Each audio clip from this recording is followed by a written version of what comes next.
বাথরুমে ধর্ষণ করার পরে এই মেয়েটা কিন্তু অজ্ঞান হয়ে যায়। অজ্ঞান হয়ে গেলে মূল আসামি সোহেল মনে করে যে সে মারা গিয়েছে।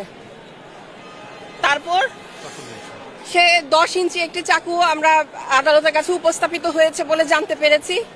ওই চাকু দিয়ে এই ভিকটিম রামিসার মস্তক আলাদা করে ফেলে শরীর থেকে এবং হাত পা কাটার চেষ্টা করে।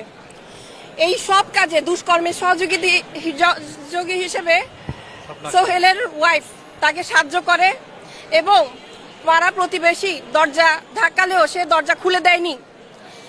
এই বিবেচনা সবকিছু পর্যালোচনা করে তাকেও মৃত্যুদণ্ড দেওয়া হয়েছে এবং মূল আসামি সোহেলকেও মৃত্যুদণ্ড দেওয়া হয়েছে। আপনারা শুনলে আরো বেশি অবাক হবেন।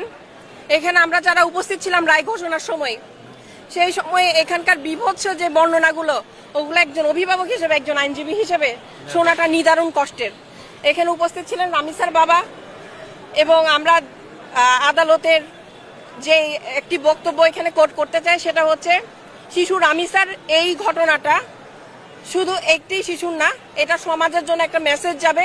সেখানের মধ্যে একজন নারী হয়ে স্বপ্না কিভাবে একজন শিশুর এই ধরনের পাশবিক নির্যাতন নিজ চোখে সহ্য করেছে, এ বিষয়ে আদালত নিন্দা জানিয়েছেন এবং তাকেও দুষ্কর্মের সহযোগী হিসেবে একই শাস্তি সোহেলের মতো মৃত্যুদণ্ড দেওয়া হয়েছে। মহিলা বিবেচনায় ওনাকে কোনো ধরনের পার্ডন করা হয়নি বা কোনো ধরনের মার্সি এখানে সুযোগ নেই।